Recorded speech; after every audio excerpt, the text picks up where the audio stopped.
Marcus Reed's phone buzzed against the center console as he pulled into the Bellevue parking lot. The text glowed harsh against the October darkness. Sorry, can't make it tonight. Hope you have a good evening. 3 years. 3 years since Sarah died, and it took Danny, his 9-year-old son, practically shoving him out the door to even download the dating app. The kid had looked up from his astronomy homework with those two knowing eyes and announced that Marcus needed to smile more, that he looked sad even when he wasn't, that mom would want him to be happy. Words too wise for someone who still believes socks were foot prisons. Marcus stared at the restaurant through the windshield. Warm light spilled from floor-to-ceiling windows, couples leaning across candlelit tables, the illusion of connection he'd forgotten how to want. His hand moved toward the ignition. Home meant frozen pizza, another night on the couch while Danny built elaborate theories about whether fish could survive in space with water helmets. Another evening of pretending he wasn't still half living in the ghost of his old life. Then his headlights swept across something that made him freeze. A woman sat crumpled beside an Aston Martin, evening dress pooling around her like spilled ink, designer heels abandoned on the asphalt. Her shoulders shook with the kind of crying that came from somewhere deeper than tears, the full-body breakdown of someone who'd been holding it together too long. Marcus should have driven away. Every rational instinct screamed that this wasn't his business, that getting involved with a stranger's crisis at 9 o'clock on a Thursday night was asking for complications he didn't need. But 3 years of grief support groups had taught him to recognize certain things. The way someone folded into themselves when they'd run out of places to hide. The specific quality of aloneness that came from being surrounded by people who didn't actually see you.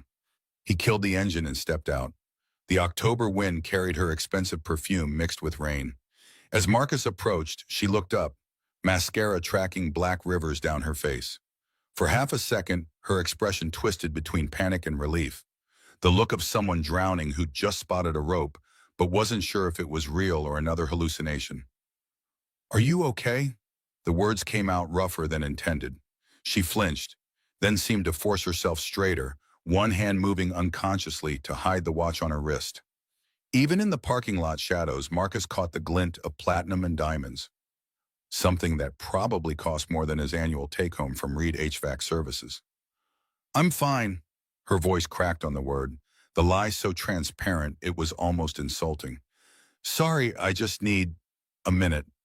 Marcus glanced around the empty lot. 9 at night. Temperature dropping fast. This woman in her $1,000 dress and bare feet, crying alone next to a car that probably cost more than his house. He thought about the hospital where Sarah had died, all those expensive machines that couldn't fix what actually mattered, and something in his chest twisted. I'm not trying to be a hero or anything. He kept his distance, hands visible, non-threatening. But this is a dark parking lot, and you're crying by yourself. I'll wait in my truck. Make sure you're safe, won't bother you. She studied him with red-rimmed eyes, really looked, and Marcus saw the calculation happen. That moment when someone decides whether to trust a stranger or keep drowning alone. He'd lived that moment himself, standing outside the grief support group Mrs. Chen had dragged him to 6 months after the funeral, wondering if it was worth walking through the door or if he should just keep carrying the weight until it crushed him. Why? She managed to get the word out steady despite the tears still running. Marcus thought about Sarah's voice, the things she used to say when she'd bring soup to sick neighbors or help Mrs. Patterson down the block with her yard work, even when the chemo made her so tired she could barely stand. Kindness doesn't cost anything, and the world needs more of it. My wife used to say kindness was free, he told this stranger in a parking lot, and I forgot that for too long after she died. The admission surprised him, but something about this woman's broken elegance made honesty feel safer than small talk, made the usual social scripts feel inadequate to the moment. I'm Marcus. He didn't move closer, just offered the words. I was supposed to have a blind date tonight, but she canceled, so I'm not exactly having a great time either. She wiped at her face, smearing the mascara worse. For a long moment, she just stood there, this creature of obvious wealth and obvious pain, backlit by the Aston Martin's running lights. Then something shifted in her posture, like she'd made a decision that scared her. Catherine. Just the name, clipped and careful. Don't ask for more. Marcus nodded. They stood in the strange silence of two people who'd stumbled into each other's disasters, the restaurant's warm glow mocking them from 50 yards away. A dog barked somewhere in the distance. Catherine flinched at the sound. That restaurant. She pointed toward Bellevue with a hand that trembled. That's where you were meeting her? Yeah, she laughed, sharp and bitter. Me too. The world tilted. Marcus looked at his phone, at the dating profile photo, Cat, 32, likes art and travel, then at the woman in front of him. His brain tried to process it. She'd canceled on him. While he was getting the text, she'd been right here, 20 yards away, falling apart. You're... He couldn't finish the sentence. I'm the one who canceled. Her voice dropped to barely a whisper. I saw your profile picture with your son, and I got scared. I don't know how to do families. Don't know how to be around people who have their lives together enough to raise a human being. The raw honesty hit harder than any apology could have. Marcus thought about Danny at home with Mrs. Chen, probably still awake even though it was past bedtime, wondering if his dad was having fun, if this meant Marcus might stop looking so sad all the time. My son thinks I need to smile more. The words came out before Marcus could stop them. Says I look sad even when I'm not trying to be. Catherine's expression softened, some of the defensive panic bleeding out. Smart kid. She bent to retrieve her shoes and wobbled. Marcus caught her elbow on instinct. The watch caught the light again. Definitely platinum, definitely diamonds. Definitely not something a normal person wore to a blind date. She pulled away fast, but not before he felt how cold her skin was. I should go. But she didn't move, just stood there staring at the restaurant with naked longing. Have you eaten? She shook her head. Marcus's stomach chose that moment to growl, loud enough to echo in the quiet lot. Catherine laughed, really laughed this time. The sound startled out of her. I haven't either. He gestured at the space between them, this bizarre situation they'd created. And honestly, going home to tell my kid I ate frozen pizza alone sounds worse than whatever this is. She studied him like he was a puzzle she couldn't solve. You don't know me. I could be anyone. Yeah, Marcus shrugged. But you're crying in a parking lot because you were too scared to meet someone. That tells me more than a dating profile ever could. The words hung between them, honest and unkind. Catherine's jaw tightened, then something shifted. She took a breath, squared her shoulders inside his too large jacket, and after what felt like an eternity, nodded once. One meal, then I disappear. Marcus offered his arm, old-fashioned. She hesitated, then took it. Her hand was still cold, but she let him lead her toward the warm lights and the illusion that two broken people could share a meal without everything falling apart. Inside, the hostess took in Catherine's bare feet and tear-stained face, Marcus's rumpled work shirt that still smelled faintly of refrigerant. Professional mask firmly in place, she checked the reservation book. Reservation for Reed. They were led to a corner booth. Catherine slid in with her back to the room, hiding. The menu was leather-bound, the kind of place Marcus wouldn't normally choose on an HVAC technician's budget. Catherine didn't open hers, just stared at the white tablecloth like it held answers. The contrast struck him hard. She looked at home in this expensive restaurant, the way she held herself, the unconscious grace even in devastation, but utterly lost in her own skin. Tell me about your son. The request came abruptly, almost desperately. Marcus blinked, caught off guard. Most women on first dates glazed over when he mentioned Danny, clearly calculating whether they wanted to deal with someone else's kid. But Catherine's voice carried genuine hunger, like she was using the question as armor against something worse. He pulled out his phone. Danny grinned gap-toothed from the screen, arms wrapped around his science fair project, a model of the solar system with hand-painted planets. Danny's 9, smart as hell, talks like a philosopher. Last week he asked me if time is relative. Does that mean grief moves faster for some people than others? He scrolled to another photo. Danny at the coast with Sarah the summer before she got sick. Catherine leaned forward, studying the image with surprising intensity. He looks happy. Wistful, almost wounded. Marcus felt his chest tighten. He is. Took a while after his mom died, but yeah, he's good now. He said it plainly, not seeking pity, just stating fact. Catherine's eyes widened, then filled with understanding that went deeper than sympathy. I'm sorry. Just that, no follow-up questions or awkward platitudes. Marcus appreciated the restraint. Instead of pushing, she reached across the table, finger tracing the phone screen where Danny smiled. He has your eyes, but better laugh lines. The unexpected observation pulled a real smile from Marcus. The waiter materialized before he could respond, young guy in pressed black, radiating bored efficiency. Catherine ordered without looking at the menu, voice steady now. She'd composed herself. The crying woman replaced by someone who knew expensive restaurants, the way Marcus knew pressure differentials and refrigerant cycles. But he caught how her hands shook, reaching for the water glass, how she kept glancing at the exit like she was calculating escape routes. After the waiter left, Marcus leaned forward. So are you going to tell me why you were really crying? Bold, maybe too bold. Catherine's fingers tightened around her glass until the knuckles went white. If I tell you, you'll either think I'm crazy or you'll look at me differently. Either way, this ends. Marcus had learned patience from grief, the kind that came from sitting with pain long enough to understand it didn't respond to rushing. Then don't tell me yet. Tell me something else instead, whatever you want me to know. Giving her the choice felt right. Catherine stared at him for a long moment, then slowly, carefully, began. I used to have a dog. Her voice went soft, distant. Big golden retriever named Copper. Dumbest, sweetest thing. Used to steal socks and hide them under my bed. I'd find dozens of them, all mismatched, like he was building a nest. A sad smile ghosted across her face. My father made me give him away when I was 12. Said I needed to focus on becoming someone important, not wasting time on animals that would just die anyway. The way she said someone important dripped with bitterness so old it had calcified into permanent damage. I still think about that dog. Wonder if his new family let him steal socks. Wonder if they loved him the way I couldn't. Marcus felt understanding shift and lock into place.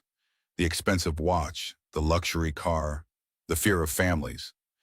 It was starting to make sense. Not just rich, but something else. Something that taught people achievement mattered more than connection. For what it's worth, he said carefully, Danny has a rule in our house. No socks because they're foot prisons. We're a barefoot family now. Catherine repeated foot prisons and laughed, really laughed. The sound transformed her face, years falling away to reveal someone younger, less burdened.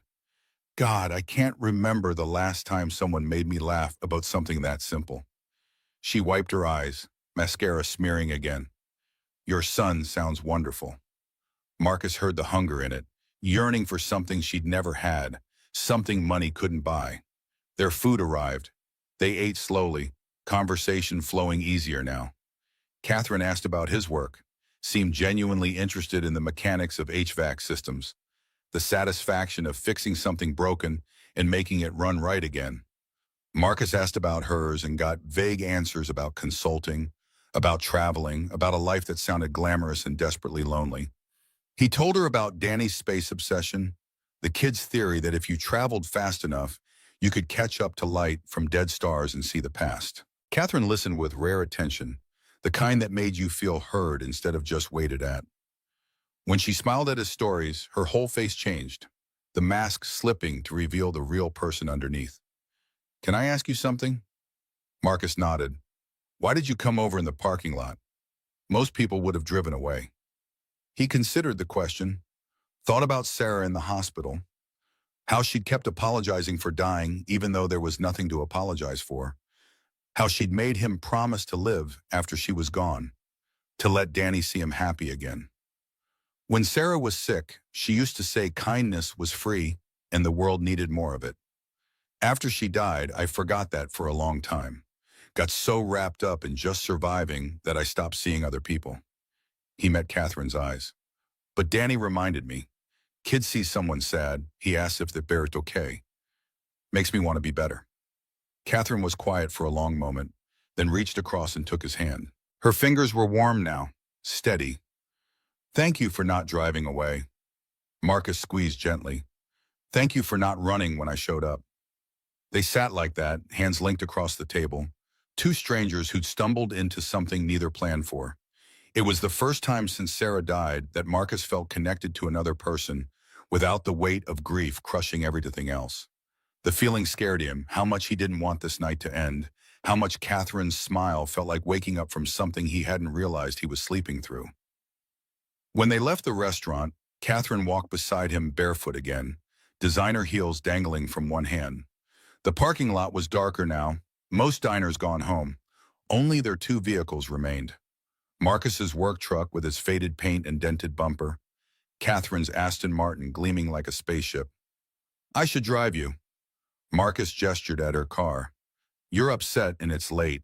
She shook her head but didn't move toward the vehicle. Just stood under the streetlight, vulnerable in a way that made his chest ache. Somewhere distant, a dog barked.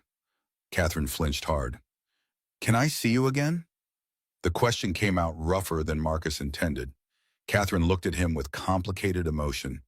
Fear and hope and grief all tangled together. "I don't know if that's a good idea. I'm not in a good place to be around people, especially people with kids who have their lives figured out." Marcus thought about her story of the dog, the father who valued achievement over love. "Danny's pretty independent. I'm just talking about coffee, just seeing where this goes." She bit her lip, fighting with herself. The internal war played across her face, every emotion visible. One more time. Coffee. She took a breath. "But Marcus, I'm not who you think I am. My life is complicated. If we do this, there are things you'll find out that might make you wish you'd driven away tonight." Warning and plea. Marcus heard both. He thought about playing it safe, about the easier path of going home and deleting the dating app and telling Danny the world wasn't ready for them yet.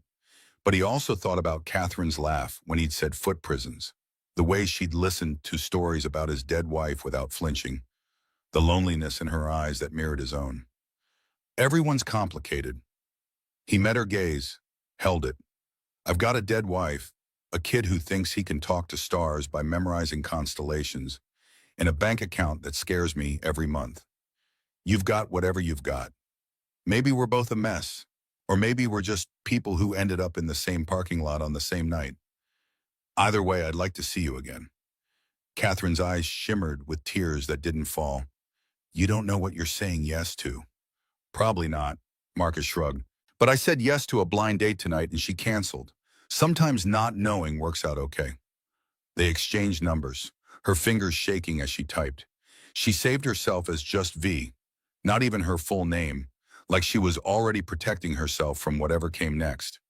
"I'll text you," Marcus promised. She nodded, backing toward her car. "Marcus." His name stopped him halfway to the truck. He turned. She stood under the parking lot lights, barefoot and beautiful and broken in equal measure. "Your wife was right about kindness. Tell Danny he's lucky to have you." Then she drove away, the Aston Martin's taillights disappearing into Portland traffic. The drive home blurred past, Marcus replaying every moment. By the time he pulled into his driveway, he'd nearly convinced himself it had been some kind of fever dream, exhaustion and loneliness creating a woman in a parking lot who understood grief without needing it, explained. His phone buzzed. "Unknown number. Thank you for tonight. I mean it." Marcus stared at the words for a full minute before typing back. "Thank you for not running. Sleep well." Inside, Danny was sprawled on the couch, supposedly asleep but clearly faking. Mrs. Chen looked up from her book, eyebrows raised in question. "How'd it go?" Marcus thought about the answer. "Weird, but good weird, maybe."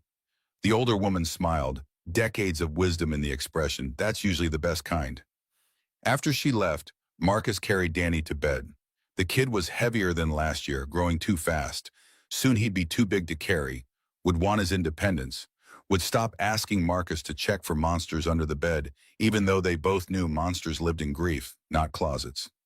"Met someone interesting tonight, buddy," he whispered into Danny's hair. "Not sure what happens next, but I think your mom would have liked her." The next days fell into strange rhythm. Marcus texted Catherine each morning, simple messages, nothing heavy. She responded sporadically, like she was arguing with herself about whether to answer, but she always responded eventually. Thursday morning, "Danny wants to know if fish could survive in space with water helmets." Her reply came 2 hours later. "Your son asks the important questions. What's the answer?" "Probably not, but I love that he wonders. Me too. Saturday, he suggested coffee. She agreed after a pause long enough he thought she'd say no. They met at a small place near Washington Park. Catherine arrived exactly on time, dressed down in jeans and a sweater that still probably cost more than his entire wardrobe, but looked almost normal. She walked in nervous, shoulders tense, scanning the room like she expected threat. Hi. Hi back. Some of the tension left her. They ordered, hers black, his loaded with cream and sugar, and found a table by the window. Conversation started awkward, both of them feeling out the shape of whatever this was. Then Danny called, breathless with urgency. Dad, can fish survive in space if they have water helmets? Probably not, buddy, but it's a good question. When he hung up, Catherine was watching him with that expression, part longing, part something darker. He calls you midday to ask about space fish. Marcus shrugged, embarrassed. It's our thing. He has questions. He calls. Catherine's eyes went shimmery. My father never answered his phone. Too busy building an empire to talk about fish or anything else that didn't advance the bottom line. She said it lightly, but Marcus heard the old wound underneath, still bleeding after all these years. Your dad sounds like he was an asshole. Catherine choked on her coffee, laughing so hard tears ran. That's, yeah, actually accurate. God, you just say things. They talked for 2 hours, coffee going cold. Catherine never explained what she did for work, but she told him about places she traveled. Tokyo, Barcelona, Stockholm. Languages she spoke, a life that sounded like magazine spreads and desperately lonely nights. She mentioned boarding schools, summers at houses in places Marcus would never see, a childhood of privilege that sounded like its own kind of poverty. Do you have friends? Her face shuddered. Not really. People know who I am, but they don't know me. There's a difference. Marcus understood that difference intimately. After Sarah died, dozens of people had shown up with casseroles and sympathy, but most of them disappeared once the funeral ended.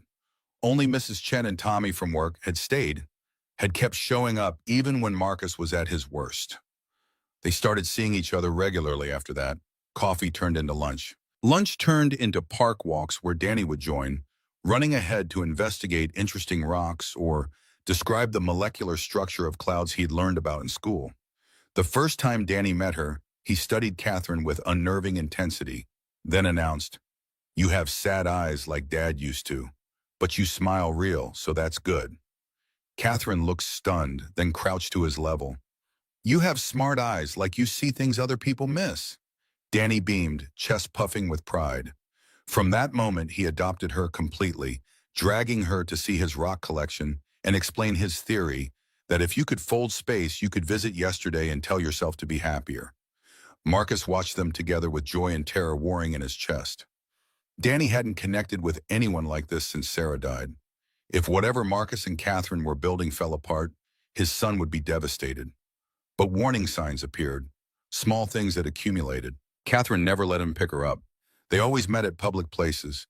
She dodged questions about her family, her past, anything revealing. Once at the park, a photographer walking their dog looked at Catherine and pulled out their phone. She turned away fast, hiding her face. "Paparazzi make me nervous," she explained, voice thin. Marcus let it go, but the explanation didn't quite make sense. Her phone rang constantly, calls she never answered in front of him, always excusing herself to take them somewhere private. And there was the money thing, the way she never looked at prices, never hesitated at expensive choices, like she existed in a different economic universe than his paycheck-to-paycheck reality.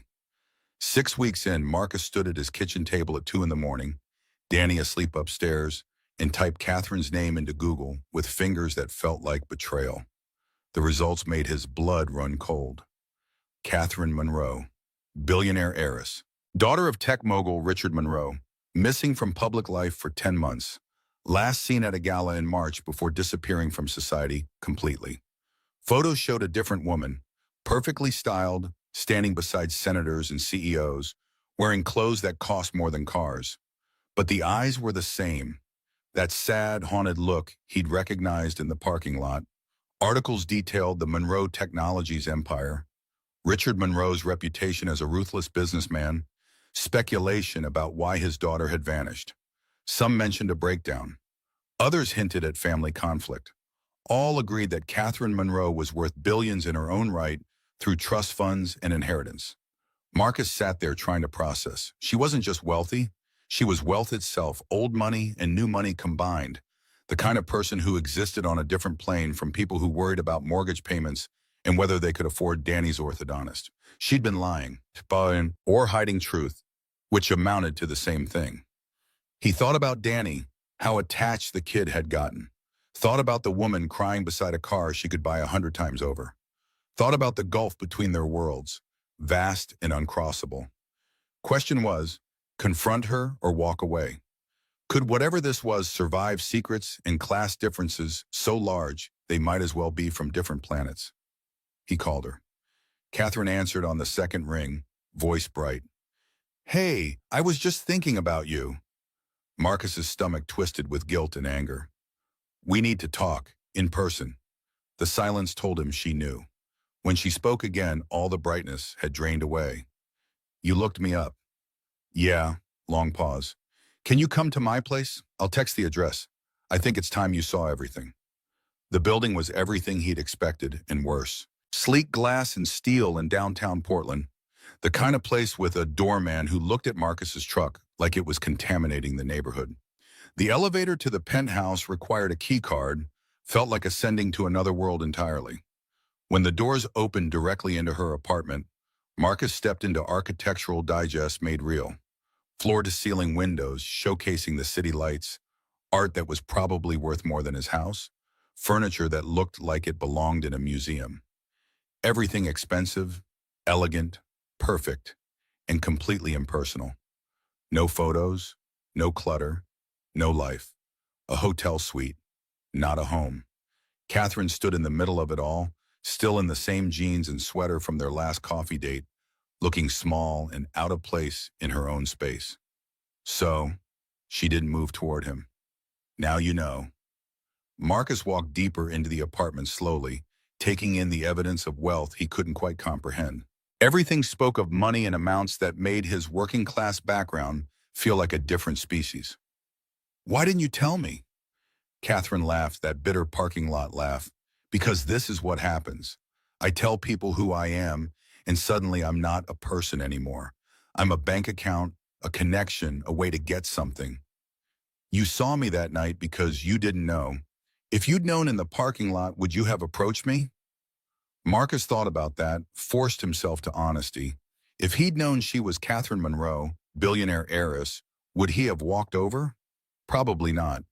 He would have assumed she had people, resources, that someone like him had nothing to offer someone like her. I wouldn't have talked to you, he admitted, would have thought you didn't need help. Catherine nodded, vindicated. Exactly. But I did need help. So badly. I was crying because I couldn't make myself walk into that restaurant and pretend to be normal for 2 hours. Couldn't make myself go through the motions one more time. She moved to the windows, city lights painting her face in neon and shadow. My father built an empire. My mother maintained our image. And I learned that love was transactional, that people wanted access, not connection, that trust was weakness and vulnerability was currency. She turned, tears streaming. Until some HVAC technician in a parking lot offered me kindness without knowing who I was, without wanting anything except to make sure I was safe. Marcus closed the distance, took her hands. They were cold again, like in the parking lot. I'm not a saint. I'm a guy who fixes air conditioners. I don't know how to navigate your world. This, he gestured at the penthouse, the city, the evidence of wealth beyond comprehension. This isn't my life. I live in a 3-bedroom house in Southeast Portland with a stained couch and bills I struggle to pay sometimes. Catherine shook her head. It's not mine either. This is my father's life, his expectations, his vision, his empire that I never wanted.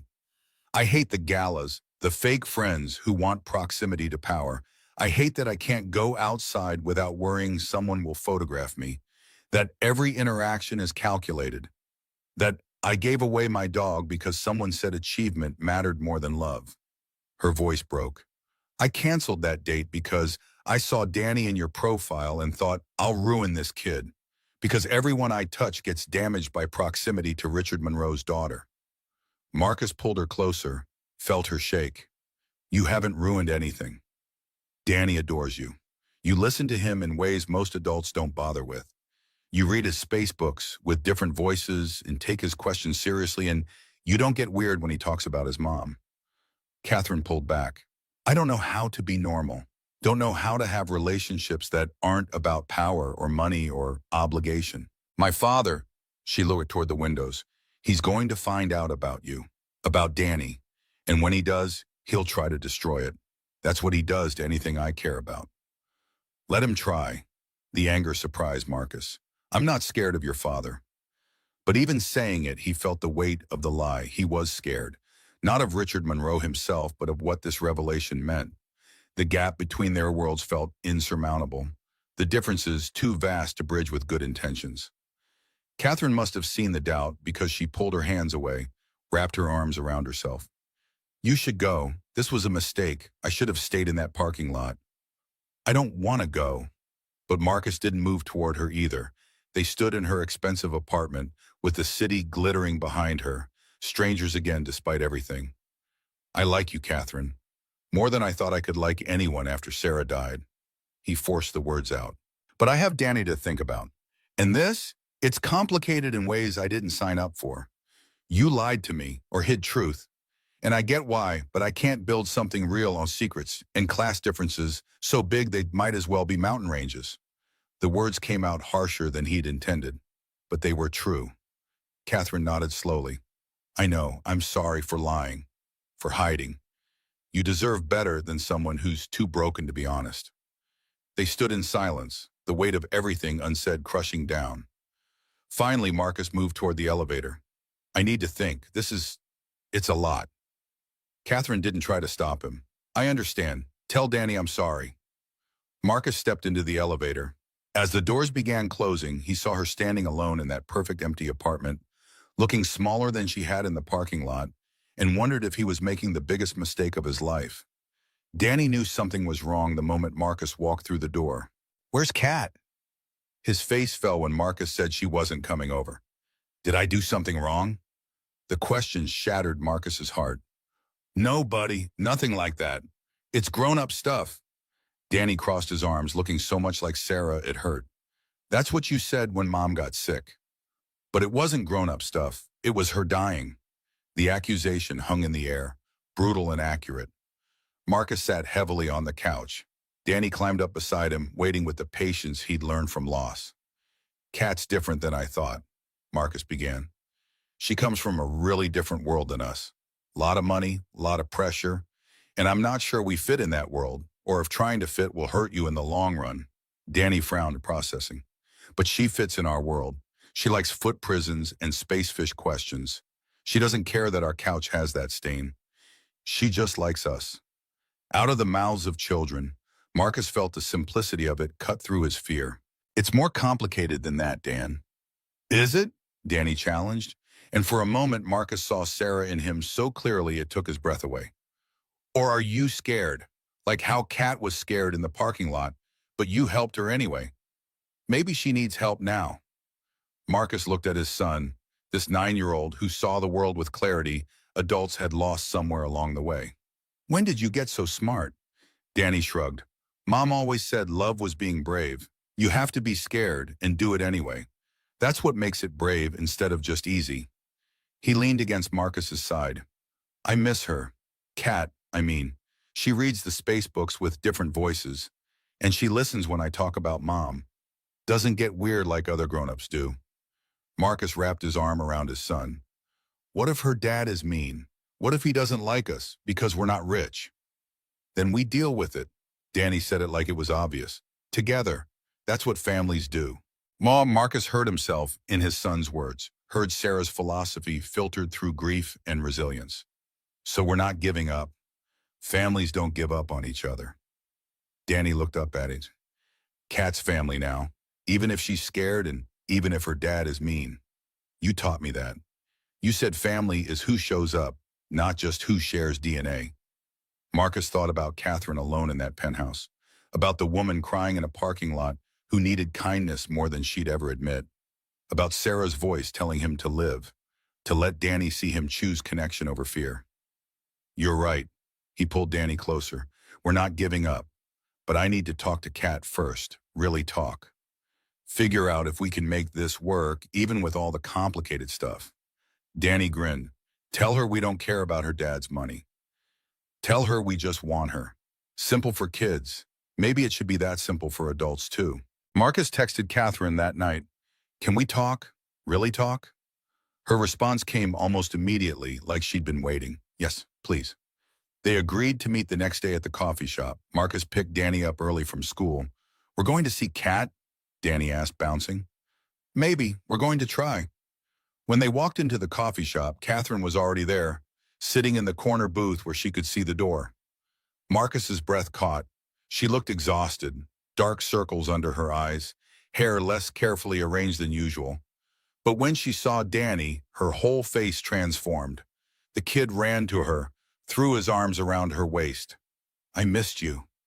Catherine's hands hovered for a heartbeat before settling on his shoulders, her eyes meeting Marcus's over Danny's head. The naked vulnerability in her expression, hope and fear and desperate longing, made Marcus certain they were making the right choice, complicated or not. I missed you too, sweetheart, more than you know. They sat together, Danny between them, and Marcus felt the rightness of it settle into his bones despite everything. I'm sorry, Catherine started. Marcus shook his head. We both are, but Danny reminded me of something. He reached across, took her hand. Sarah used to say love required being brave, that it meant being scared and doing it anyway. He looked at their joined hands, then at Catherine's face. I think whatever this is between us, it's worth being brave for. Worth fighting for even when it's complicated and scary. Catherine's eyes filled with tears. Danny reached over, patted her hand with the solemnity of someone far older than 9. It's okay to cry. Dad cries sometimes too. She laughed through the tears, squeezing Danny's hand. Your son is the wisest person I've ever met. He gets it from his mom, Marcus replied. But yeah, he's pretty special. He leaned forward. Look, I don't know how to do this. Dating a billionaire wasn't in my life plan. But Danny's right. You fit with us. You fit in a way nobody else has since Sarah died. So maybe we figure it out as we go. Together. Catherine wiped her eyes. My father is going to lose his mind. An HVAC technician with a kid doesn't fit his plans for me at all. So we deal with your father when we have to, Marcus said. Together. He reached across, took both her hands in his. They were warm now, steady. I'm not rich. I can't give you the life you're used to. But I can promise you honesty, real connection, and a kid who already loves you. If that's enough. Catherine looked at their joined hands, then at Danny's hopeful face, then back at Marcus. It's more than enough, her voice broke. It's everything. Danny whooped loud enough to draw stares from other customers and threw his arms around both of them, pulling them into an awkward three-way hug. Marcus caught Catherine's eye over Danny's head and saw his own relief reflected back. They'd made it through the first crisis. Now came everything else, the real test of whether love could survive across worlds so different they might as well be foreign countries. But sitting in that coffee shop, with Catherine's hand in his and Danny's joy bubbling over, Marcus thought maybe it could. Maybe being brave was enough. Maybe kindness in a parking lot could turn into something real, despite the odds. They left together, Danny between them holding both their hands, and for the first time since Sarah died, Marcus felt like they might actually be a family again. Different, rebuilt from broken pieces, but real. The weeks that followed moved in rhythms Marcus hadn't experienced since before Sarah's diagnosis. Catherine started appearing at the house in southeast Portland with increasing frequency, slipping into their routines like she'd always been there. The modest 3-bedroom with its scuffed hardwood floors and perpetually cluttered kitchen became something different when she walked through the door. Not just a place where Marcus and Danny survived, but somewhere they were learning to live again. She showed up on a Tuesday evening with grocery bags and announced she was making dinner. Danny immediately appointed himself sous chef, dragging a step stool to the counter, while Marcus watched from the doorway, caught between amusement and apprehension. The smoke alarm went off 17 minutes later. Catherine stood before the stove, wooden spoon raised like a weapon, staring at the pan of what had been intended as marinara sauce, but now resembled volcanic ash. Smoke billowed toward the ceiling while Danny collapsed against the refrigerator, laughing so hard he could barely breathe. I genuinely did not know tomatoes could become charcoal. Catherine's voice carried bewilderment rather than embarrassment. That seems like something someone should have mentioned. Marcus grabbed a dish towel, waving it at the shrieking detector while trying not to laugh. Danny had given up entirely, sliding down the fridge to sit on the floor, tears streaming. Pizza? The kid managed between gasps. Catherine looked at the ruined pan, then at Danny's delighted face, then at Marcus still battling the smoke alarm. Something shifted in her expression. Wonder almost at the simple chaos of a kitchen disaster. Pizza, she agreed, and her smile carried more genuine happiness than Marcus had ever seen at the penthouse. They ordered from the place Danny liked, the one that put too much cheese on everything. Catherine sat cross-legged on the living room floor, slice in hand, while Danny explained his latest theory about wormholes. She listened with the focused intensity Marcus had come to recognize, asking questions that showed she'd actually absorbed everything he'd said before. This version of her, flour still dusted in her hair from the bread she tried making last weekend, comfortable in borrowed sweats because she'd forgotten to bring change of clothes, felt more real than the polished woman in the penthouse, like someone finally inhabiting their own skin. The cooking lessons became ritual. Every Sunday, Catherine and Danny attempted something new while Marcus supervised from the kitchen table, ready to intervene if flames became involved. Spaghetti carbonara ended with eggs scrambled into pasta. Cookies emerged from the oven, either raw in the center or burnt on the edges, never both cooked correctly. A misguided attempt at homemade bread produced something closer to a brick than food. But Danny didn't care about results. He cared about Catherine's attention, the way she treated his suggestions seriously, how she high-fived him after every disaster like they'd accomplished something magnificent together. Neighbors started noticing. Miss Chen mentioned seeing Catherine's car parked overnight. Tommy Briggs raised an eyebrow when Marcus mentioned her during a job, but said nothing beyond a knowing grunt. The Rodriguez family, 3 doors down, invited all 3 of them to their daughter's quinceañera. Catherine went stiff when Marcus relayed the invitation. Social events with strangers, expectations she didn't know how to meet, the risk of being recognized. They don't know who I am, she said carefully. What if someone figures it out? Then they figure it out, Marcus shrugged. The Rodriguezes care about whether you're nice to their kid, not what your bank account looks like. She went, wore a simple dress from Target that Danny had helped pick out. Spent most of the party in the corner with the younger kids, teaching them a clapping game she'd learned at boarding school. When Maria Rodriguez sought her out specifically to thank her for entertaining the little ones, Catherine's expression flickered through confusion before settling into something that might have been gratitude. No one asked about my family, she told Marcus on the drive home, Danny asleep in the back seat. No one wanted anything from me. They were just nice. The wonder in her voice broke something in Marcus's chest. This woman worth billions had never experienced a neighborhood party where people were simply kind because kindness was the point. Marcus got his first taste of her world at a charity gala she couldn't avoid, something about board obligations, appearances that had to be maintained to protect certain business interests. She'd looked ill when she mentioned it, but insisted he come. He rented a tuxedo that didn't quite fit, felt like an imposter from the moment the valet looked at his truck with barely concealed disdain. The venue was a converted warehouse in the Pearl District, all exposed brick and designer lighting, packed with people who moved through the space like they owned it, because most of them probably did. Catherine stayed close, her hand on his arm, navigating the crowd with practiced ease. But Marcus watched her face and saw the performance. The smile that never reached her eyes, the laugh calibrated to appropriate warmth, the way she deflected personal questions with the skill of someone who'd been doing it since childhood. This wasn't living, this was surviving in designer clothing.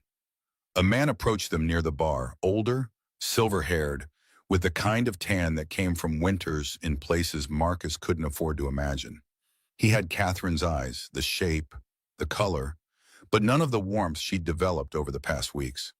Where her gaze held vulnerability, his held calculation. So you're the mechanic my daughter's been hiding. The voice dripped condescension. Marcus felt Catherine's grip tighten on his arm. HVAC technician, actually.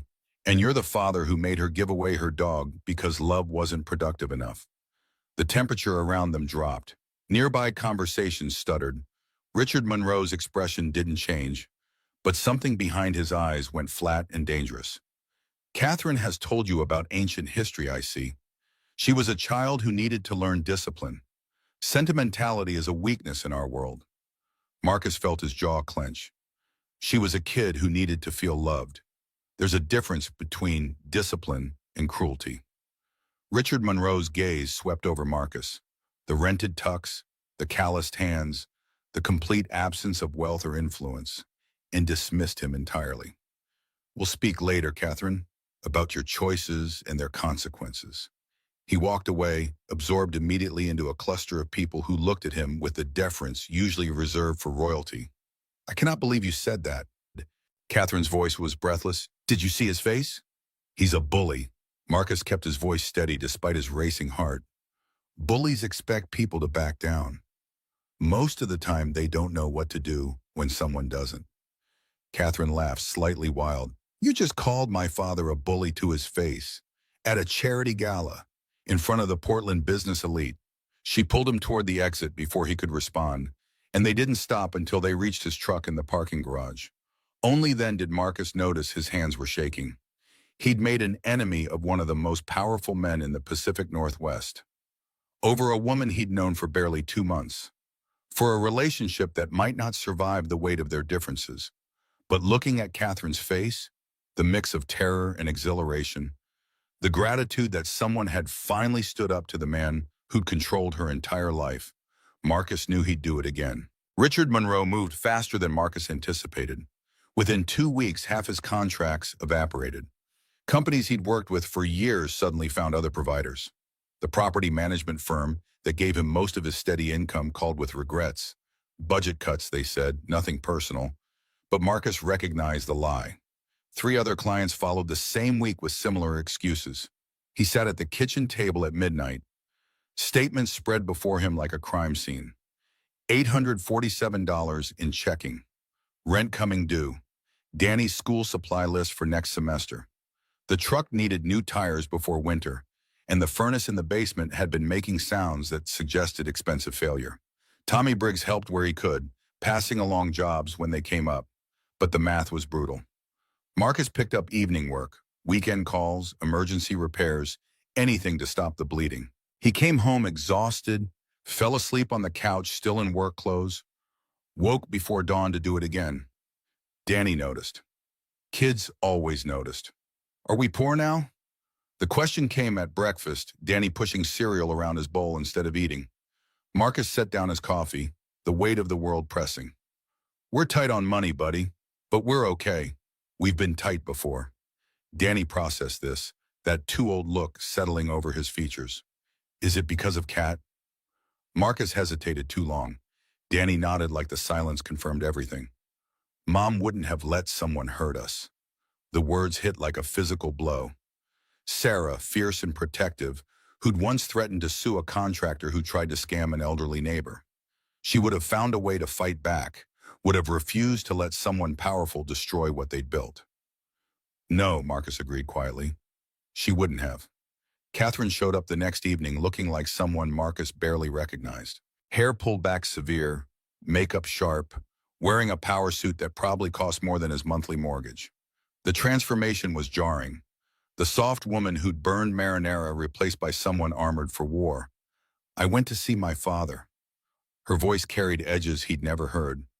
Told him to back off, or I go public with every family secret I've spent my life pretending not to notice. The bribes, the buyouts, the way certain regulations got overlooked. He has enemies who would love that information. She met Marcus's eyes. He backed down. Your clients will start calling again. Marcus should have felt relief. Instead, unease crawled through him. What did it cost you? Catherine's armor cracked slightly. He wants me back, in the business, in public life. He thinks this is all negotiation, that I'll get bored of playing house and return to my proper position. She laughed, hollow. He doesn't understand. I'd rather burn money than go back to being his asset. Marcus took her hands. The expensive watch was back on her wrist, platinum and diamonds catching kitchen light. You don't have to do that. Go back to his world. You've built something here. It's not about the money, Catherine's jaw set. It's about him coming after you, after Danny. I can't walk away completely if I want to protect you from the full force of Richard Monroe's displeasure. He'll destroy anything I care about unless I maintain enough connection to threaten him back. The logic made sense in a terrible way. Mutually assured destruction applied to family relationships. That's not fair to you. Marcus heard the inadequacy of the words. Catherine's expression softened. Fair stopped mattering the moment I fell in love with you. I'd rather spend my life navigating his games than lose what we're building. The words hung between them. First time either had said love directly. Marcus felt the weight of them, the promise and the terror. You love me? Catherine's eyes shimmered. I love both of you. Watching Danny figure out how the world works, the way you make me feel like I'm allowed to take up space without earning it. The fact that you stood up to my father when everyone else just nods and agrees. She swallowed hard. But loving you means protecting you, even if that means going back to being someone I hate. They stood in the kitchen holding each other when Danny's voice came from the hallway. Kat, why are you sad? The kid had abandoned homework, drawn by the heaviness in the air. He crossed to Catherine without hesitation, wrapped his arms around her waist. You don't have to be alone sad. You can be together, sad with us. Catherine crumbled, sinking to Danny's level. How did I get so lucky to meet you? Danny patted her back with the solemn competence of someone who'd learned to comfort adults too early. Dad says Mom sent you, like she knew we'd need someone. Your mom sounds like she was the smartest person. Danny nodded seriously. She said family isn't just blood. It's who shows up. You show up. That makes you family. Catherine looked up at Marcus over Danny's head, tears streaming. Danny's right. Marcus's voice came rough. Your family. We protect family, even from billionaire assholes who think they can buy everyone's submission. Catherine laughed and cried simultaneously. Danny looked pleased with himself for fixing things, unaware of how much his simple wisdom had shifted. That night, they sat at the kitchen table strategizing. Catherine had changed back into borrowed sweats, war paint removed, looking more like herself again. What if you cut ties completely? Marcus suggested. Walk away from all of it. Your father can't hold leverage if you don't care about the money. Catherine shook her head. He'd see that as war. Come after you harder, use every resource to make your life impossible. The only thing that keeps him contained is knowing I can hurt him too. If I have nothing left to lose, he has no reason to hold back. She leaned against him, exhaustion evident. But maybe there's another way. Going public on our terms, telling our story as a fairy tale. Billionaire heiress falls for working class single dad. Make it something people root for. Marcus thought about their private life spread across newspapers, strangers commenting on their relationship, Danny's face potentially splashed across social media. You'd be okay with that? I'd hate it. Catherine's voice was honest. But I'd hate losing you more. My father despises public sentiment. He can't attack a love story without looking like the villain. If we control the narrative, we control the battlefield. The logic was sound, even if the implications made Marcus's stomach clench. What about Danny? We protect him. Catherine's voice went firm. Control how much he's involved. But he's already part of this. Anyone who investigates me will find out about you, about him. Better we tell the story our way. Marcus hated it, but he also saw no better option. Over the next days, he talked to Danny about what might happen. The kid listened with that focused intensity he'd inherited from Sarah. Will it make Kat safe? That's the plan. Danny considered. Then we do it. Family protects family. They found a journalist through Catherine's remaining connections. Sarah Chen, no relation to Mrs. Chen, who worked for the Portland Tribune and had built a reputation on human interest stories that treated subjects with dignity. She met them at the coffee shop, took notes while they asked questions that showed she understood the stakes. The interview took 3 hours. Marcus talked about Sarah, about grief, about building a life as a single father. Catherine talked about growing up in wealth that felt more like prison, about the parking lot breakdown, about discovering that kindness existed without transaction. Danny talked about space fish and foot prisons and how Kat made really bad spaghetti, but he loved her anyway. Sarah Chen photographed them in Washington Park. Candid shots of Danny running ahead, Marcus and Catherine walking hand in hand, the three of them sharing ice cream on a bench. Nothing posed, just life. The article dropped 5 days later with a headline that made Marcus's stomach flip. The billionaire who found love in a parking lot. Social media detonated. The story spread across platforms, shared and reshared, comments piling up faster than anyone could read. People resonated with the fairy tale of it, Cinderella in reverse. The wealthy woman finding happiness with the man who worked with his hands. The little boy who'd lost his mother gaining someone new. This is my favorite story of the year, one viral tweet proclaimed. Working class dad, billionaire villain every time. The Portland Tribune's website crashed twice from traffic. National outlets picked up the story. Requests for follow-up interviews flooded in. Catherine declined them all. Richard Monroe issued a terse statement wishing his daughter happiness while noting their different perspectives on appropriate life choices. The subtext was clear to anyone paying attention, but public opinion had turned against him so thoroughly that even his allies stayed quiet. Marcus's phone started ringing. Former clients calling with apologies. Budget situations had improved. They'd love to work with Reed HVAC again. New clients appeared too, people who'd read the article and wanted to support the underdog. Within a week, he had more work than he could handle alone. Catherine was mobbed whenever she went out, strangers wanting photos, expressing support, treating her like a celebrity instead of a person. She handled it with grace that looked effortless from outside. But Marcus saw how it drained her. The attention had accomplished exactly what they'd intended. Richard couldn't attack without becoming the villain of the story, without proving every implicit criticism the article had made. But protection came with cost. The grocery store incident happened 3 weeks after publication. Catherine had gone alone, trying to maintain some normalcy, when a woman recognized her and pulled out a phone. More people gathered. Someone asked for a photo. Someone else wanted to record a video message for their daughter. The crowd grew until Catherine felt trapped. She made it home somehow, walked through Marcus's door, and collapsed. Every time I leave the house, I'm that woman from the article. I'm a story, not a person.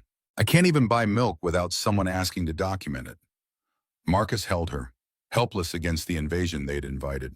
They'd won the battle and lost something else, the privacy that made their relationship feel real.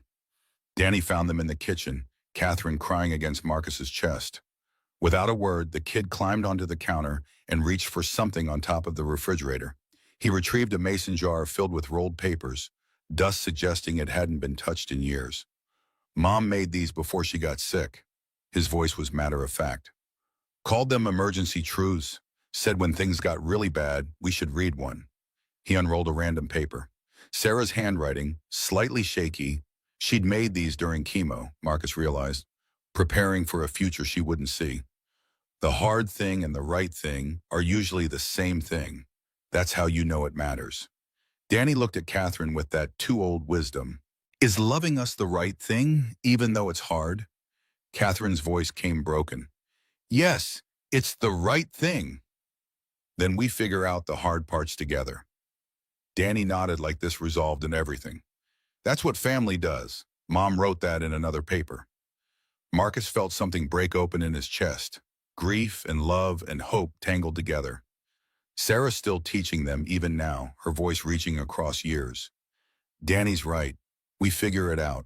Maybe we need quieter places, time for the story to die down. But we don't give up. Catherine wiped her eyes.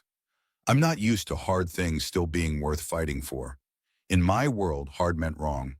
Meant you'd made a mistake. Marcus pulled her closer. In my world, hard means you care enough to keep going. The easy things aren't worth much. It's the stuff you have to work for that matters. They built new routines in the weeks that followed. Weekends at Marcus's house became sacred. Cooking experiments, board games Danny always found a way to win, space documentaries that Catherine actually found fascinating. She learned their rhythms. Saturday pancakes with too much syrup, Sunday parks when crowds thinned, bedtime stories where she did all the voices. Slowly, in the privacy of their small world, something transformed. Not Catherine becoming a different person, but becoming more fully herself, the version that existed beneath the armor she'd worn for 32 years. 4 months after the article, an envelope arrived at Catherine's penthouse. Still her legal address, though she barely spent time there anymore. Expensive paper, law firm letterhead, her father's attorneys. The letter was 3 pages of legal language that boiled down to simple cruelty. Richard Monroe was cutting his daughter off completely. No family money, no trust fund access, no shares in Monroe Technologies, no inheritance, nothing. A final paragraph noted that the door remained open should she choose to resume her proper responsibilities and discontinue her experimental lifestyle. Catherine's hands shook as she showed Marcus. I knew he'd do something. I just didn't think. She couldn't finish. Marcus read the cold precision of the language. Lawyers earning their fees by making abandonment sound reasonable. How bad is this? Catherine bit her lip. I have personal savings, investments I made separately from family money, around $2.5 million. She saw his expression. I know that sounds like a lot, but in my world it's starting over. I'll need to find a job, move somewhere smaller, actually budget for the first time in my life. Her voice cracked. I don't even know how to budget. Someone's always handled that for me. Marcus pulled her close. Then we teach you. Danny and I are experts at making $5 feel like 20. We'll figure it out together. He leaned back to look at her face. Maybe this is actually freedom. No strings connecting you to him. No leverage he can hold. Just you, living your own life, making your own choices. Catherine's eyes searched his. You're not upset? I'm bringing chaos into everything, drama and complications, and a father who wants to destroy anything I care about. Your family. Marcus kept his voice steady. Family doesn't get cut loose because things get complicated. Family is who sticks around when it's hard. The words settled between them, simple and true.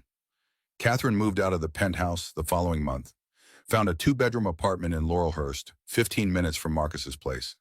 The contrast was almost comical. 2,000 square feet instead of 8,000. Street parking instead of a private garage. A kitchen where you could touch both walls simultaneously. Moving day was chaos. Danny ran between boxes with energy that never seemed to deplete.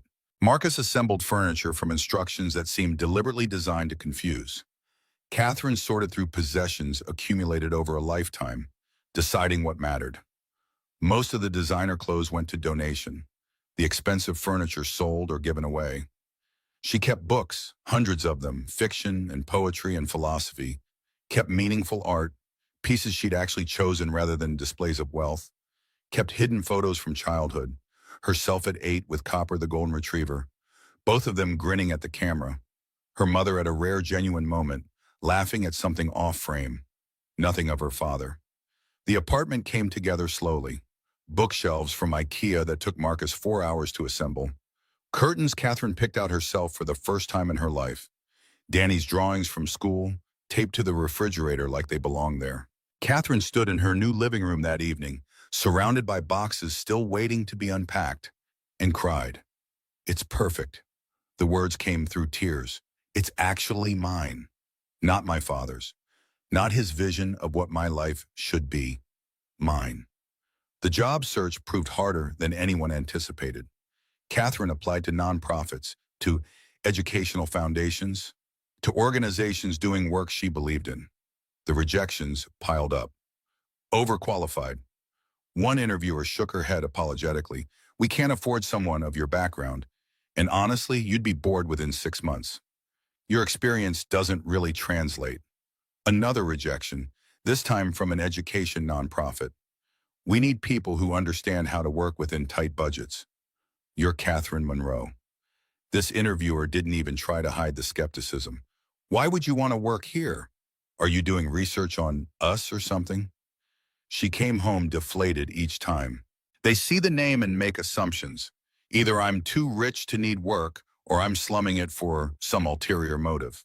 No one sees me. Marcus listened, offered what comfort he could, but knew the frustration would have to work itself out. Some lessons couldn't be shortcut. The fight happened on a Thursday night. Marcus had come home tired from a long job, a commercial unit that needed complete overhaul. He found Catherine in the kitchen, frustrated from another rejection email. Maybe use a different name on the resume, he suggested. Your mom's maiden name. Something that doesn't carry the Monroe weight. Catherine's expression hardened. That's who I am. I shouldn't have to hide it. It's not hiding. It's giving people a chance to see you before the assumptions kick in. Easy for you to say. The words came sharper than she intended. You've never had to pretend to be someone else, just to be treated like a person. Marcus felt his own exhaustion flare into anger. No, I've just had to work 60-hour weeks because your father decided to destroy my business. I've had to explain to my kid why we're eating rice and beans 3 nights a week. So maybe don't lecture me about having it easy. Silence stretched between them, ugly and charged. Catherine grabbed her keys. I need some air. She was gone before Marcus could respond, door closing with a controlled precision that somehow felt worse than a slam. Danny appeared in the hallway, worry written across his features. Marcus forced himself calm. It's okay, buddy. Adults fight sometimes. It doesn't mean anything's broken. But the words felt hollow even as he said them. Catherine returned after midnight. Marcus was still awake, sitting on the porch despite the cold, unable to sleep without knowing she was okay. She sat beside him, close but not touching. You're right. I've been thinking about it like I'm owed something. Owed respect. Owed a chance. But nobody owes me anything. I have to earn it, same as everyone else. Marcus reached for her hand. I shouldn't have snapped. This is hard for both of us in different ways. The name thing. Catherine's voice went quiet. I've been holding on to it because it felt like the last piece of who I was. But maybe that's backwards. Maybe Catherine Monroe is who I was. Cat Riley, my mother's maiden name. Maybe that's who I'm becoming. She squeezed his hand. I'll update the resume tomorrow. The interview at Bridge Academy came 3 weeks later. Cat Riley, the application read, Development Coordinator position, nonprofit helping underprivileged kids access educational opportunities. Catherine wore clothes from Target, professional but affordable, and took the bus to avoid any car that might signal wealth. The interview lasted 2 hours, covered her background in deliberately vague terms, focused on what she could bring to the organization. She got the job. $52,000 a year, barely a rounding error in her former life, but earned entirely on her own merits. The first day terrified her. Regular office, regular people, regular expectations, no assistants to handle details, no family name opening doors, no assumption that she belonged. Just work, evaluated on its own terms. But the work itself, helping kids who'd never had chances get opportunities they deserved, ignited something Catherine hadn't felt in years. Purpose, meaning, the sense that her actions mattered beyond accumulating wealth. She came home energized, full of stories. This kid had gotten into a coding boot camp. That family had received scholarship funding. A teenager she'd been working with had been accepted to a college prep program. You're different, Marcus noticed after a few weeks. Lighter somehow. Catherine considered the observation. I'm tired all the time. The commute is annoying. I had to learn how to use a copy machine because there's no one to do it for me. She smiled. And I've never been happier. Is that strange? It's exactly right, Marcus told her. Work that matters is supposed to feel different than just filling time. The budget reality hit harder than anticipated. Catherine had lived her entire life without considering what things cost. Learning to operate differently required constant recalibration. The grocery store became a battlefield. Her first solo shopping trip produced organic everything, specialty items, imported goods, a $340 bill that made Marcus's eyes widen. That's supposed to last 2 weeks? He tried to keep judgment from his voice. Catherine flushed. I thought I was being careful. Danny intervened before it became a thing. It's okay, we can teach you. Dad couldn't cook when Mom died. He burned water once, true story. That's physically impossible, Catherine protested. You'd think so. Marcus managed a rueful grin, but I managed it anyway. They went shopping together after that, Marcus demonstrated the art of store brands versus name brands, weekly specials, planning meals around what was on sale. Catherine took notes on her phone like it was the most important information she'd ever received. The shift felt humiliating at first, someone who'd never worried about money learning to clip coupons. But it also felt liberating. Each small economy a declaration of independence from the world she'd left behind. Then the truck broke down. Marcus had known it was coming. The engine had been making sounds for months that suggested expensive failure. But when it actually happened, stranding him on the side of I-84 with a job waiting across town, the timing couldn't have been worse. The repair estimate came to $1,200. Money Marcus didn't have, not with rent coming due and Danny's dental appointment the following week. He started researching payment plans, calculating which bills could wait, whether he could borrow from Tommy without damaging his pride irreparably. Catherine fixed it without asking. Quietly paid the shop, texted Marcus that his truck was ready for pickup, didn't mention the money at all. Marcus found out from the mechanic who mentioned the nice lady who covered everything. He drove home with fury building, rational thought giving way to wounded ego. You paid for my truck? Catherine looked up from the book she was reading, Danny's head in her lap. He'd fallen asleep during their reading session. You needed it fixed. I didn't ask you to do that. I can handle my own. You were stressed about money. She kept her voice low to avoid waking Danny. I have money. The math seems simple. It's not about math. Marcus struggled to articulate the knot in his chest. It's about I need to feel like I'm contributing, like I'm not just some project you're maintaining. Every time you solve my problems with money, it reminds me that I can't. He stopped, the words getting tangled. Catherine gently shifted Danny's head to a pillow and stood. You can't what? Provide the way I should. Take care of my own family. Be enough without someone rescuing me. The admission hung between them, raw and painful. Catherine's expression shifted from confusion to understanding. I didn't mean it like that. I just saw a problem I could fix and… She stopped, recognition dawning.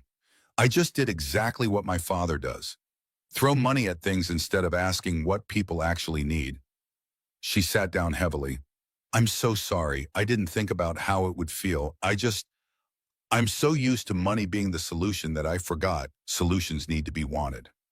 Marcus sat beside her, anger draining into something more complicated. I know you were trying to help, but I need to carry my own weight, even when it's hard, especially when it's hard. Does that make sense? It makes sense. Catherine's hand found his. I'll ask next time. We'll figure things out together. Partners. The word carried weight, not rescuer and rescued. Partners.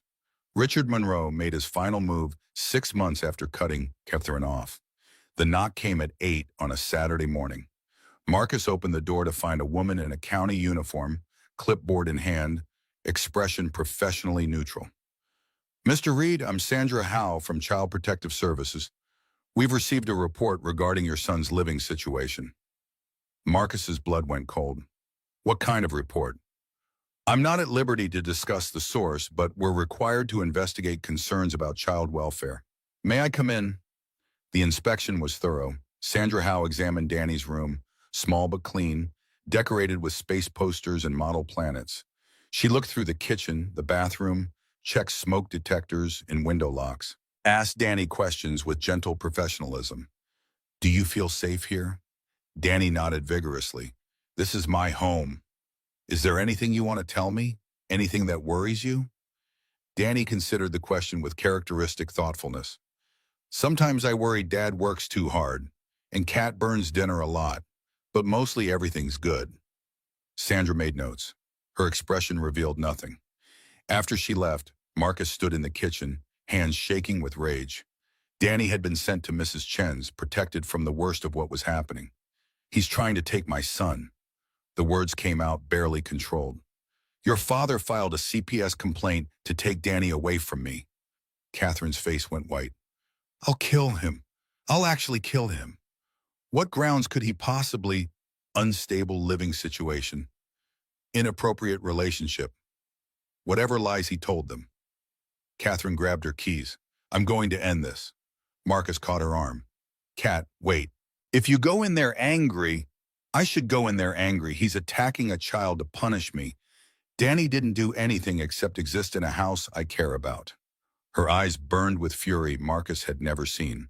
I've spent my entire life avoiding the confrontation with my father. Doing what he wanted, being who he demanded, that ends today. She drove downtown in the used Civic she'd bought after selling the Aston Martin. The Monroe Technologies Tower gleamed against gray Portland sky, 40 floors of glass and steel, monument to a man who'd built an empire and destroyed his family. The lobby security knew her, of course, waved her through despite her changed circumstances. The elevator to the executive floor felt like ascending to a battlefield. Her father's assistant tried to intercept. Ms. Monroe, he's in a meeting. Catherine walked past without slowing. The office door opened under her hand, expensive wood giving way to reveal Richard Monroe behind a desk that cost more than most people's annual salaries. Two men in suits sat across from him, interrupted mid-conversation, whatever deal temporarily suspended by the intrusion. Gentlemen, give us the room. The command in her voice surprised even her. The suits glanced at Richard, who nodded tersely. They gathered papers and left, door closing behind them. Father and daughter faced each other across territory he'd owned for decades. This is unexpected. Richard leaned back, projecting calm. I thought you'd given up pretending to be part of this world. Call off the CPS investigation. His expression didn't change. I don't know what you're referring to. Don't, Catherine's voice went sharp. Don't insult us both by lying. You filed a complaint about Danny's living situation. Anonymous, of course, but we both know where it came from. Richard studied her with the cold assessment she remembered from childhood. That child deserves a stable environment, not exposure to your experiments in playing house with unsuitable men. Unsuitable? Catherine laughed, bitter. Because he works with his hands? Because he can't be bought or intimidated? Because he treats me like a person instead of an asset? Because he's nothing. Richard's mask slipped, contempt showing through. A blue-collar nobody who got lucky enough to catch your attention during a breakdown. He'll bore you within a year. They always do. You don't know anything about him. Catherine stepped closer to the desk. He's more of a man than anyone you've ever approved for me. He stands up when things get hard. He protects the people he loves. He's teaching his son that kindness matters more than conquest. Her voice steadied, something settling into certainty. He's everything you're not, and that's why you can't stand it. Richard's jaw tightened. You're throwing away everything I built for you, everything I sacrificed. You sacrificed nothing for me. Catherine cut him off. You sacrificed me for the company, for the empire, for the image. I was never your daughter. I was your product, and I'm done being sold. She leaned forward, palms flat on his desk. Call off CPS or I go nuclear. Every bribe you've paid, every regulation you've skirted, every politician in your pocket. I have documentation going back 15 years, emails, recordings, financial records. I've been collecting them since I was 17, ever since I realized who you really were. Richard's composure cracked slightly. You're bluffing. Test me. Catherine's voice went cold. You taught me to always have leverage, to never enter a negotiation without an exit strategy. Congratulations. You taught me well. Silence stretched between them. What do you want? Richard finally asked. I want you to leave us alone. Marcus, Danny, me. No more attacks on his business. No more CPS complaints. No more whatever else you're planning. You pretend I don't exist, and I pretend the same about you. And if I refuse, then I become the biggest scandal this company has ever faced. I'll give interviews, write memoirs, testify before any committee that wants to hear what I know. Catherine straightened. I'll burn it all down and smile while I do it. Your choice. Richard studied her for a long moment. This stranger wearing his daughter's face, speaking with authority she'd never shown before. If you do this, you're no longer my daughter. No reconciliation, no inheritance, nothing. Catherine felt the weight of the words, the finality of closing a door that could never reopen. I haven't been your daughter since I was 12, and you made me give away the only thing I loved because it wasn't productive. She moved toward the door. Goodbye, Richard. She walked out without looking back. The elevator down felt like descent from a world she'd never belonged in anyway. The CPS investigation closed within the week. No evidence of unsafe environment, the report concluded. Anonymous complainants' concerns unfounded. Marcus held her that night while she shook, the enormity of what she'd done finally hitting. You didn't have to burn everything down for us. Catherine pressed closer. Yes, I did. You're my family now, the only family that counts.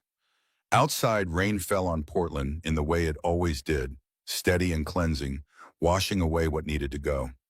The months following Catherine's confrontation with her father settled into something Marcus hadn't experienced since before Sarah's diagnosis. Ordinary life, mundane and precious. No crises demanding immediate response. No threats looming on the horizon. Just the daily rhythm of work and school and dinners together. The gradual accumulation of shared experience that turned strangers into family. Catherine's apartment in Laurelhurst became a second home.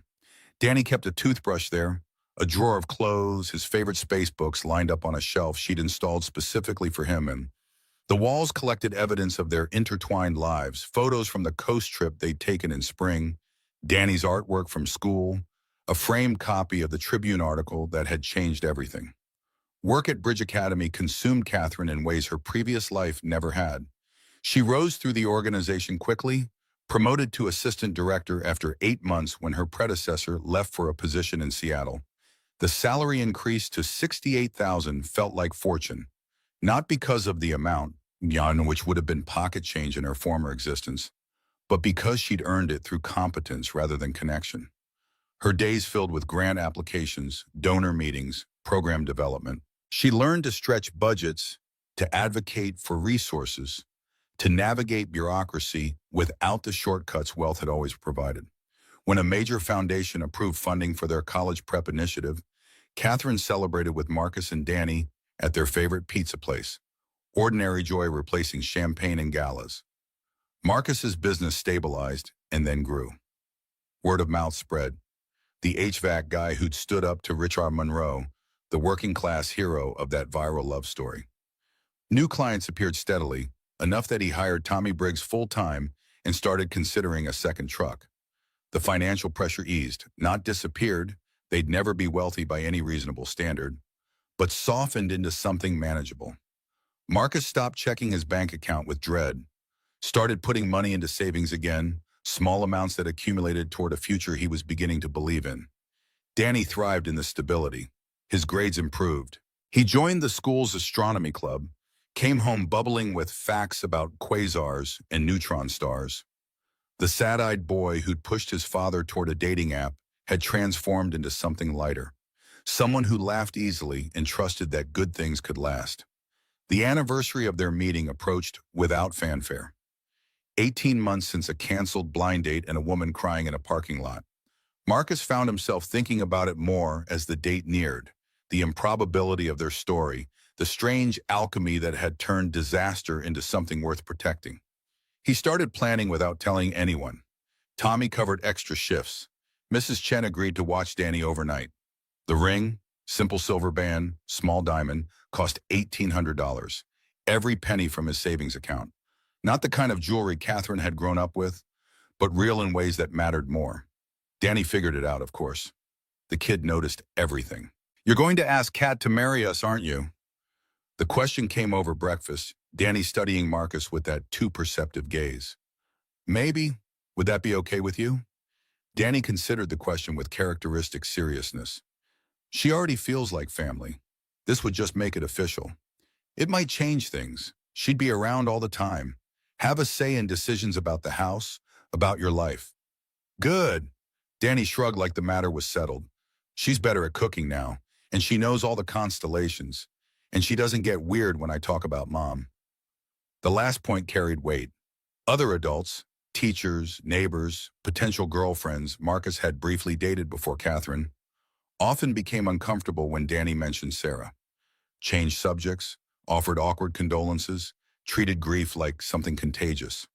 Catherine simply listened, asked questions, helped Danny keep his mother's memory alive rather than buried. Your mom would have liked her, Marcus said quietly. Danny nodded.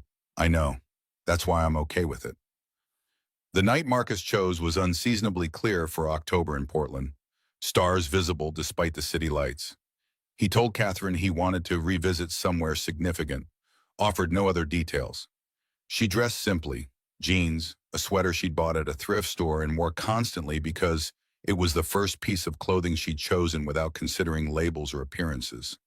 The Civic needed Gissi. Marcus filled the tank while Catherine wondered aloud where they were going. The Bellevue restaurant had changed in 18 months. New owners, new name, same location overlooking the parking lot where everything began. Marcus pulled into the same spot where his headlights had first caught a woman crying beside an Aston Martin. "Why are we here?" Catherine's voice carried confusion and the beginning of understanding. She looked around the familiar lot, emptier now than that first night, most diners already gone home. Wanted to see if it felt different now. Marcus climbed out, walked to the spot where her car had been parked.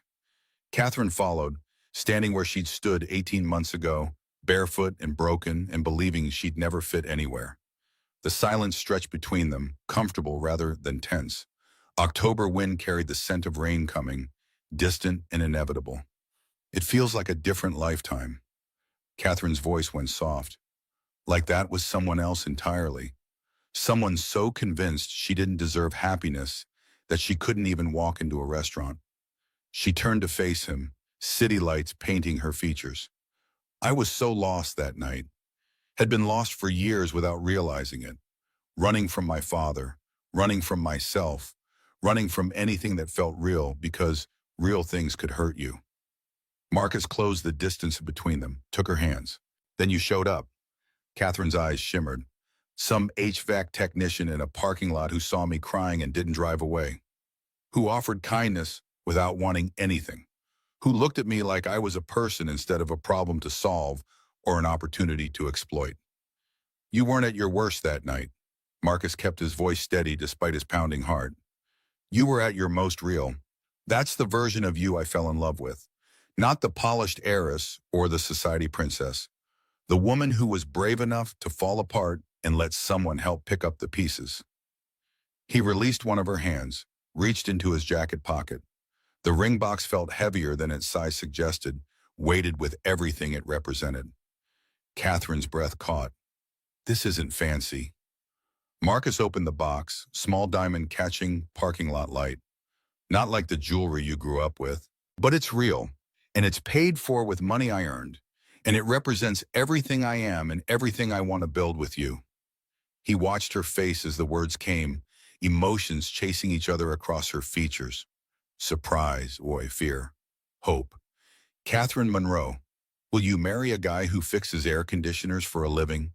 Who lives in a house with stained carpets and a furnace that makes concerning sounds? Who comes with a 9-year-old son convinced that socks are a form of oppression and that if you travel fast enough, you can see the past?"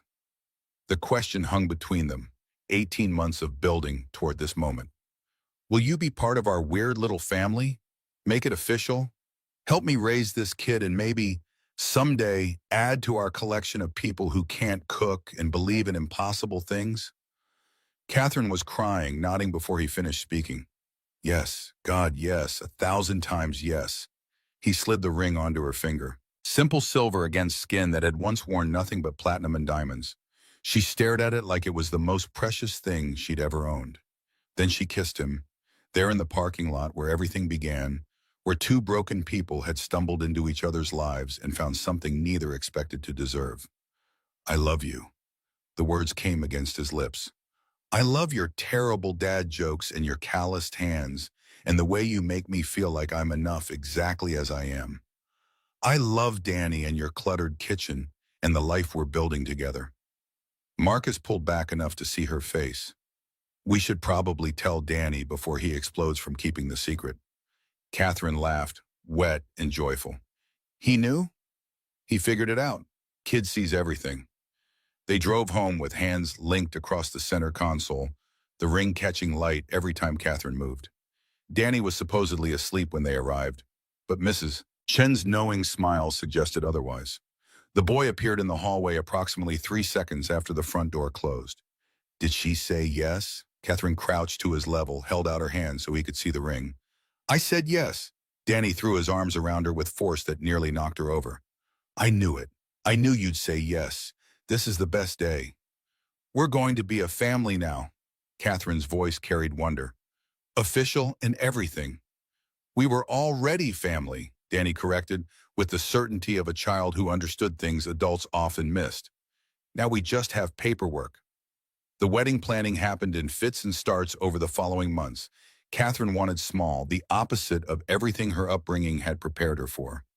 No society pages, no designer gowns, no guest lists curated for political advantage. Just people who mattered, gathered somewhere meaningful. They settled on Washington Park's Rose Garden, the place where they'd walk during early dates while Danny ran ahead examining flowers.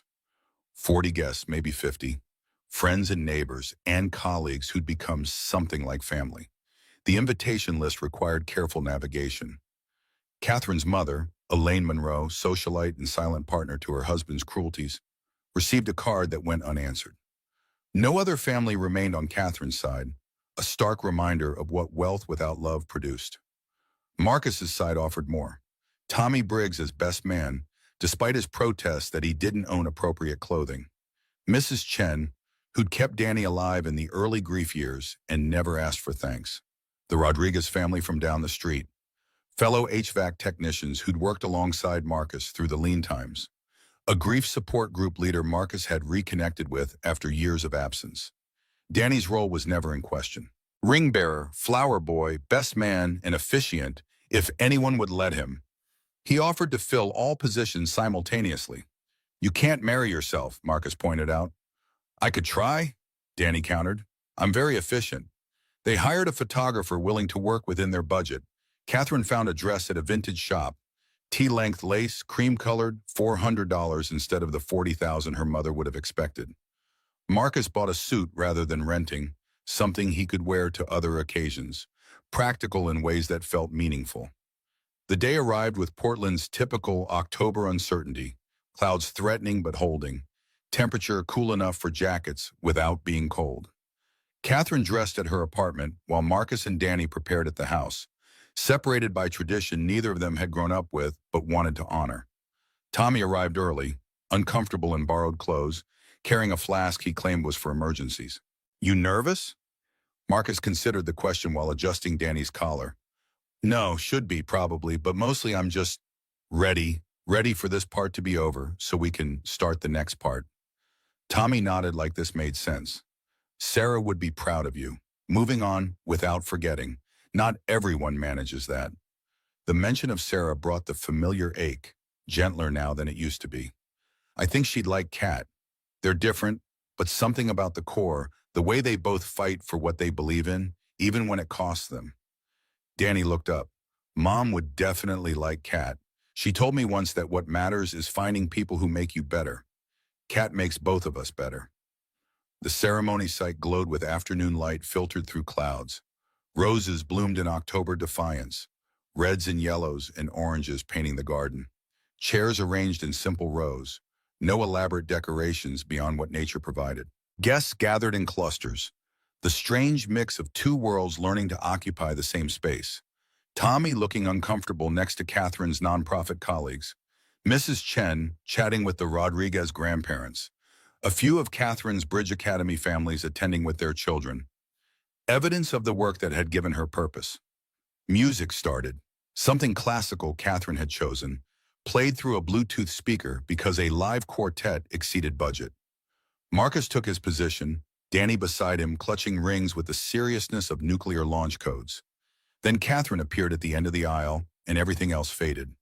She walked alone, no one to give her away because she wasn't property to transfer. The vintage dress caught light, lace, and history and beauty without pretension. Her face held joy so complete it was almost painful to witness. The expression of someone who'd expected to spend her life performing happiness and instead found the real thing. Marcus forgot the words he'd memorized, forgot the assembled guests, the camera recording everything, the elaborate plans they'd made. Only Catherine existed, walking toward him through a garden in October, choosing him when she could have had anyone. The officiant, a friend of Mrs. Chen's who'd been ordained online specifically for this occasion, kept the ceremony simple. Brief remarks about love and commitment, the choosing of each other through difficulty, the family they'd built from broken pieces. Then Danny stepped forward, unscripted. Can I say something? Catherine and Marcus exchanged glances. Danny hadn't mentioned wanting to speak. When Mom died, I was really scared that Dad would be sad forever, that we'd always feel like something was missing. Danny's voice carried clear across the garden, steady despite his age. Then Kat showed up, and at first I thought she was just someone new. But then I figured out she was the person Mom sent us. He looked at Catherine directly. You came to our house and didn't care about the stains or the mess or that Dad sometimes forgets to buy groceries. You learned to make terrible pancakes just so we could eat breakfast together.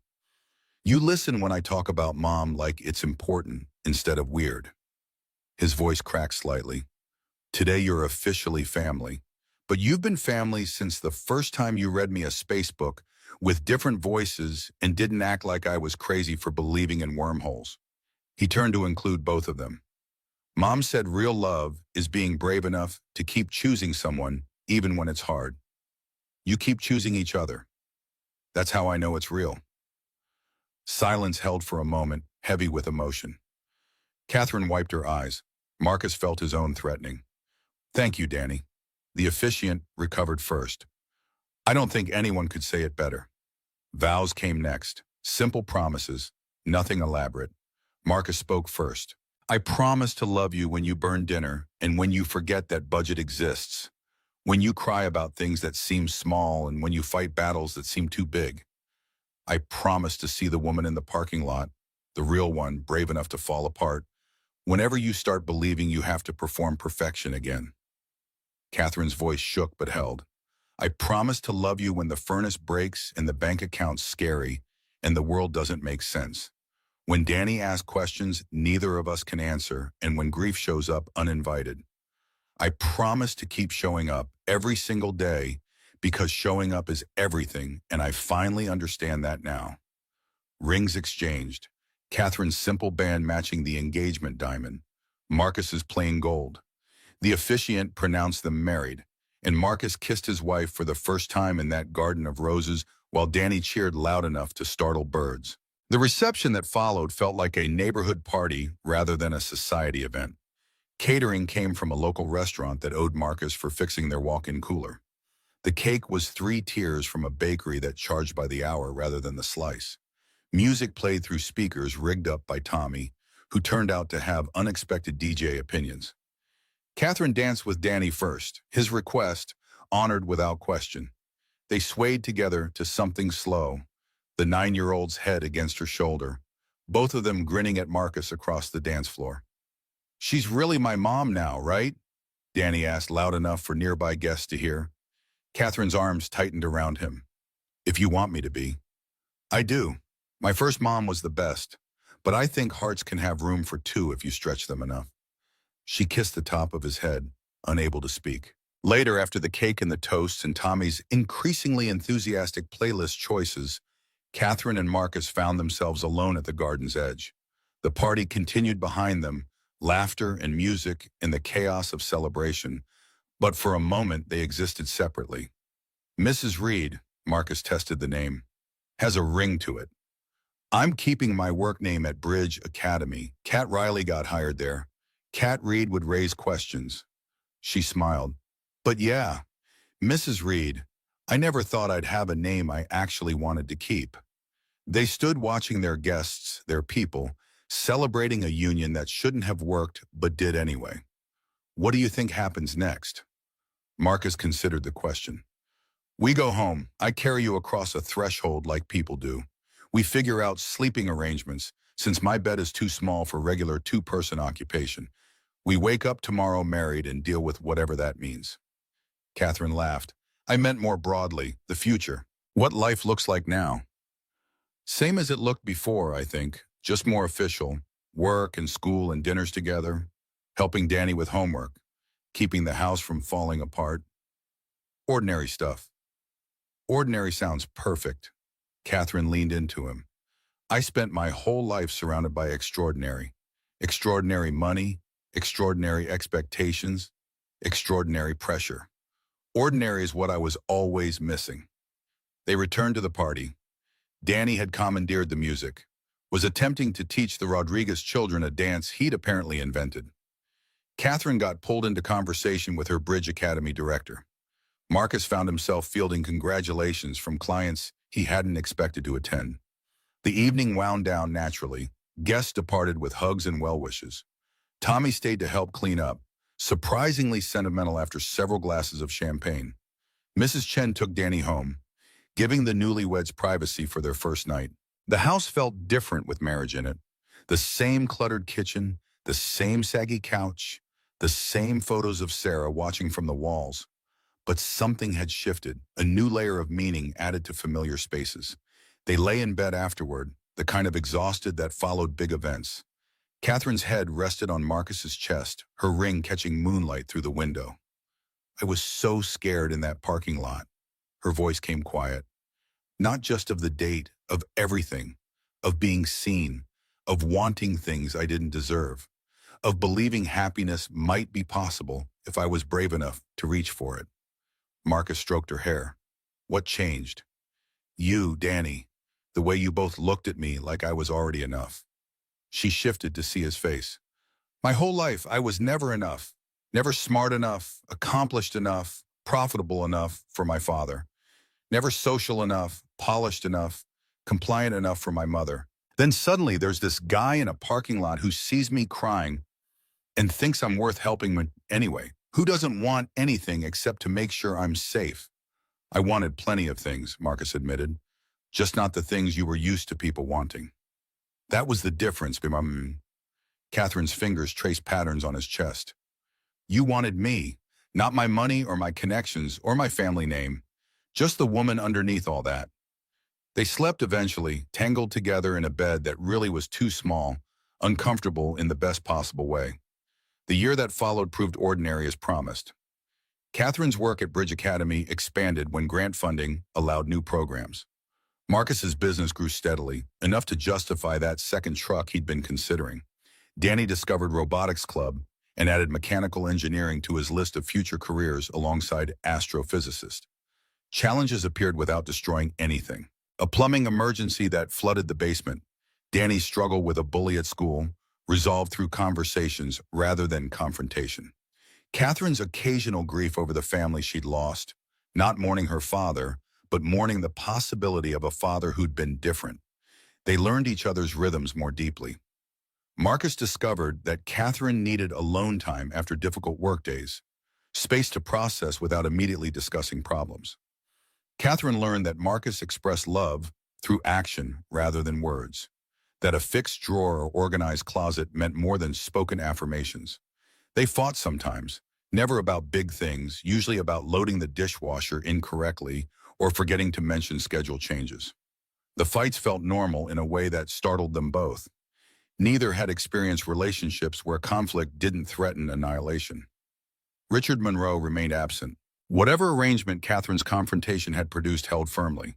No contact, no interference, no shadows from the world she'd left behind. Occasionally news reached them.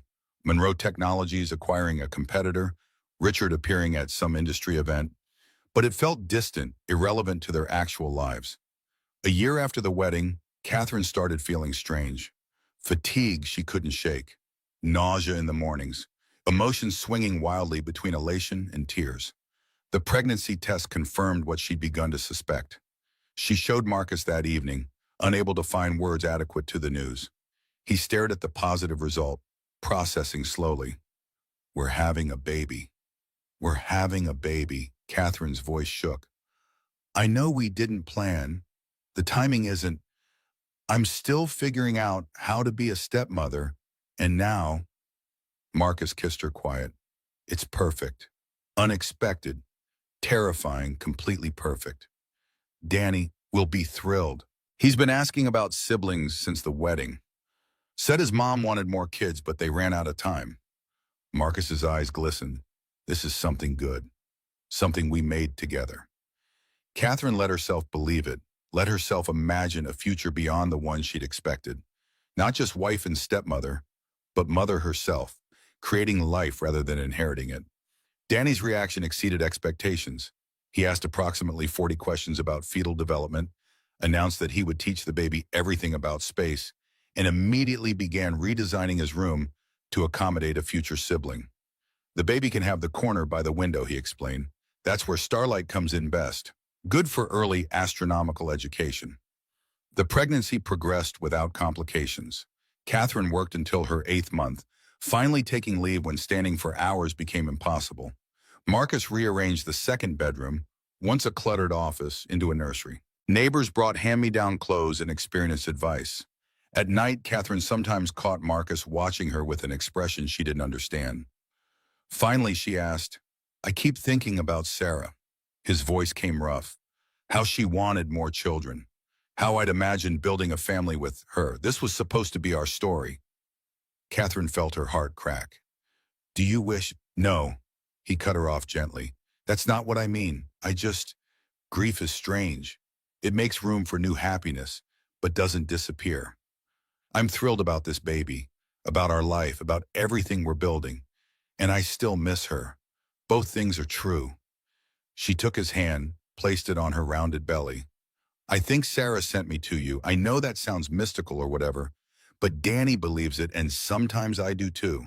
Like she knew you needed someone and made sure you found her." Danny said that the night of the proposal. Marcus managed a watery smile. "Kid's either prophetic or reading way too much science fiction." "Maybe both." Catherine leaned into him. "Either way, I think she'd be happy. That you moved on. That Danny has someone else to love him. That this baby will have parents who know grief doesn't erase capacity for joy." The baby arrived in spring, a daughter with Catherine's eyes and Marcus's stubborn chin. They named her Rose, after the garden where they'd married, the flowers that bloomed in defiance of seasons. Danny declared himself chief sibling advisor immediately, taking responsibilities seriously. He monitored feeding schedules, tracked sleeping patterns, read astronomy books aloud because babies need early education. The house grew more chaotic. Sleep deprivation replaced ordinary tiredness. Catherine learned to breastfeed while reviewing grant proposals on her laptop. Marcus mastered diaper changes with the efficiency of someone who'd done it all before and remembered the tricks. Challenges multiplied with another person to care for. But so did moments of unexpected grace. Rose's first smile, Danny's pride when his sister gripped his finger, Catherine's wonder at creating life when she'd spent decades doubting her worth. 2 years after the wedding, they returned to the Bellevue parking lot one more time. The restaurant had new owners again, name changed, but the lot remained. Just Marcus, Catherine, and Danny this time. Rose stayed home with Mrs. Chen. "This is where you guys met?" Danny looked around skeptically. "Doesn't look very romantic." Marcus laughed. "It wasn't. Your stepmom was crying her eyes out. I was sad about getting canceled on. Everything was a mess. But you fixed it," Danny said with characteristic certainty. Catherine crouched to his level. "We fixed it together. That's the thing about broken things. Sometimes they're more beautiful after they heal because you can see where they were put back together." She pulled both of them into a hug, the three of them standing in the lot where everything changed. "Sometimes the person you're meant to find shows up exactly when you've stopped looking for them." Catherine's voice carried across the empty asphalt. "And sometimes," Marcus added, "they're crying next to an expensive car, hiding from their own life." Danny considered this with the seriousness of a child who'd lived through loss and emerged wiser than his years should allow. "And sometimes your dead mom sends you a new one because she knows you need someone to make you laugh again." The truth hung in the air between them, beautiful and painful and entirely real. Sarah had loved them enough to want Marcus happy after she was gone. Somehow, impossibly, he'd found that happiness with a woman who'd been running from everything he'd been running toward. "Your mom would have liked Kat." Marcus said it without hesitation now. "I would have liked her too," Catherine replied. "Anyone who raised a kid this wise must have been extraordinary." They stood together a moment longer. Three people who'd become family through luck and choice and the kindness of a man who'd seen someone crying and couldn't look away. Then Danny tugged at their hands with the impatience of youth. "Can we get ice cream now? I feel like we should celebrate not being sad in parking lots anymore." They piled into Marcus's truck, still the same F-150, now pushing well past reasonable mileage. The engine complained but held. They drove toward ice cream and home and the life they'd built from broken pieces. Behind them, the parking lot sat empty and ordinary, holding the ghost of a meeting that changed everything. Two lonely people who'd found each other at exactly the right time, in exactly the right way. Because sometimes the best love stories start with canceled plans and tears in parking lots. Sometimes what feels like an ending is really just the beginning of something better. And sometimes when you stop running and let someone see you at your most broken, that's when you finally find your way home. Catherine watched Portland slide past the window, her ring catching afternoon light, her family surrounding her. The woman who'd cried in that parking lot felt like a stranger now, someone she'd been once, someone she'd outgrown. She glanced at Marcus, steady at the wheel, at Danny in the back seat, already planning what flavor he wanted, at the life they'd built together, ordinary and extraordinary in equal measure. Happy? Marcus caught her looking. Catherine considered the question. All her life, happiness had been something to perform, smiling for cameras, pretending satisfaction, convincing the world she had everything anyone could want. Real happiness felt different, quieter, steadier, less about perfection and more about presence. Yeah, she said finally, I really am. They got ice cream at the place Danny preferred, where the servings were too large and the flavors too numerous. Sat outside despite the autumn chill because Danny insisted outdoor ice cream tasted better. Marcus's phone buzzed, work call, nothing urgent but unavoidable. He stepped away to handle it, leaving Catherine and Danny at the table. Can I ask you something? Danny's voice went serious. Catherine nodded. Do you ever miss your old life, the fancy houses and the money and all that? The question surprised her with its directness. She considered it carefully, giving Danny the respect of an honest answer. Sometimes I miss the convenience, being able to fix problems by throwing money at them. Never worrying about whether we can afford things. She stirred her ice cream, watching it melt. But that life came with a patron I couldn't see until I left. Loneliness. The feeling that everyone wanted something from me. The impossibility of knowing if people actually liked me or just liked what I could provide. She met Danny's eyes. What I have now, you're dead, this weird little family we've made, it's worth more than anything I gave up. Because it's real. Because people show up when things are hard, not just when there's something to gain.